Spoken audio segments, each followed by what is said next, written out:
Ladies and gentlemen, an analysis of Lord of the Flies. Lord of the Flies, an inside look at natural human tendencies and a brief history of the authors. Adam Miller, Period 6. The Lord of the Flies was written during a time period of serious problems.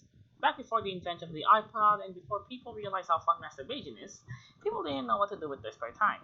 Apparently, Mark Twain, whose real name was Samuel Clemens and just called himself Mark Twain because he hated black people like Samuel L. Jackson, had used this time to write a book about old children who land on an island having giant orgy parties and lots of good fun. In the book, this fun continues for weeks until they are arrested by the native islander friends for public indecency and possession of illegal firearms. Jack stole an AK-47 from some British guy before he got on the plane and crashed. Actually, forget that part in parentheses unless you're reading the extended version, but because Twain didn't put any of it, and later when he realized the book lacks the style, smug, nice violence that everyone really likes to read about. Mark Twain had a great mustache, was afraid of the foul, and was stoned to death at the age of 47.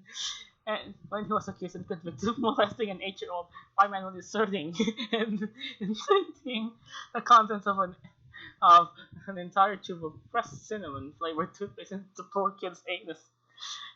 Back before the electric chair and needle injection, someone had the good idea of throwing rocks and other heavy shit at a person until his corpse is no longer recognizable, which is of course a lot more fun than all the new forms of the death penalty. I think the first person to do it was Jesus, and since it was cool, a lot of people kept doing it. This was until those fucking liberals decided it was cool and unusual, something gay like that. Fuck those bitches. Knowing the forensics surrounding the previous sentences. The child never recovered from the attack. His name was George Cohen, and he was unable to drop a deuce for 2 years after the attack.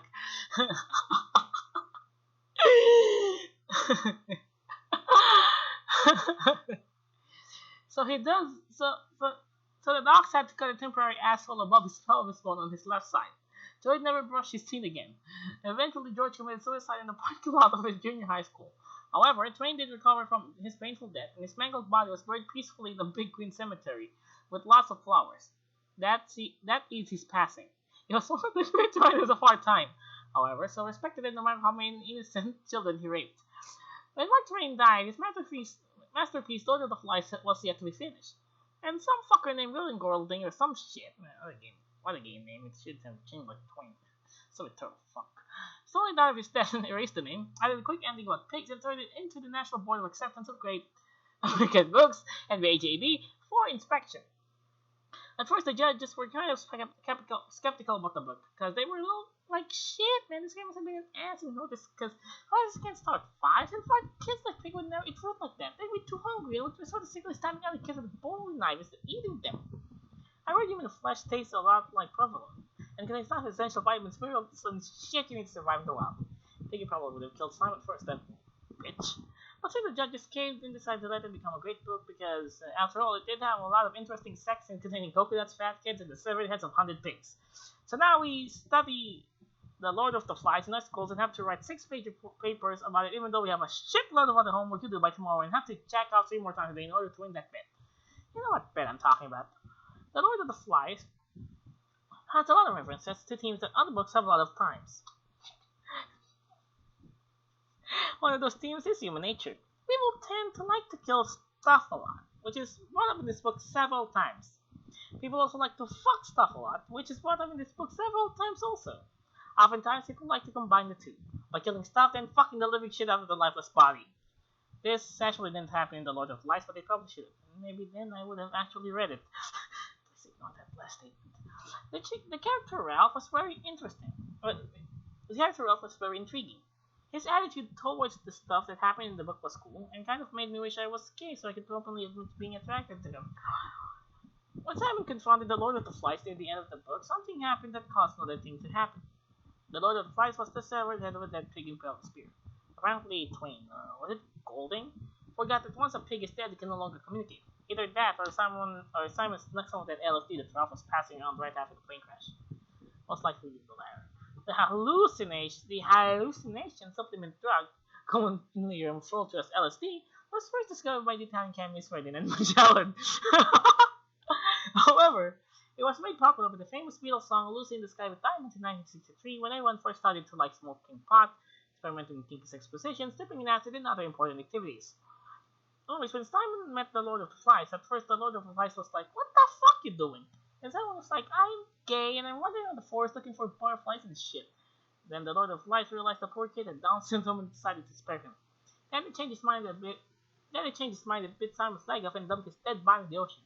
Fame, or Golding, then proceeded in rambling on for several pages about the scenery around the mangled corpse of Simon and thunderstorms or something.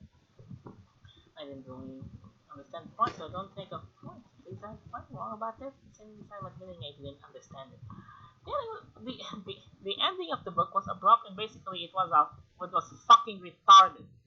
I personally like the alternate ending in the extended version much better, so I would recommend buying a version at your local Barnes & Noble. Barnes & Noble sells Star Wars copies, sells CDs and DVDs and all that good shit, so buy it with your friends and check it out for yourself. The alternate ending involves lots of intriguing love interests, blood, naked chicks, and I really could just fucking do so much more twice. Remember, Twin was a gay pedophile. Dead bodies and other fun stuff. Ralph accidentally stumbles upon Jack while he's greasing his gator, if you know what I mean, and in case you don't, it means checking off. And the two end up getting stoned together and having violent anal sex deep into the night. When Piggy discovers them, he of course wants to join, but Ralph and Jack refuse, not wanting to see his inevitably tiny shriveled up penis. When Piggy insists and begins to strip, Jack removes his stick from Ralph's butthole, picks up a small boulder, Jack was really strong, and throws it up on top of Piggy's head, breaking his skull. He then uses the oozing brains of Piggy as anal lube. Ralph likes the warm sensation it provides. Later, as I said, the feds come and break up all the fun, but for me this was the ending of the book because I didn't read the rest. I would recommend you find your own personal ending as well. Ralph then was inspired to write a song called Fuck the Police, which when he got back to civilization, topped the chart. These are the lyrics for the chorus. Fuck them popo. Yeah. Fuck them off. Yeah. Police can suck my dick. Yeah. Fuck them popo. Hell yeah.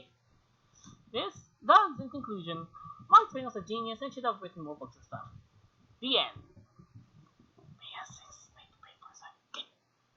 More excited, I did use a few sources to write this paper, but I forgot to write them down when I was looking at them, so I just decided to not sign them because to look them up again would take a while. Besides, I'm sure they won't mind I use some of their ideas. They're probably just happy someone actually visited their site.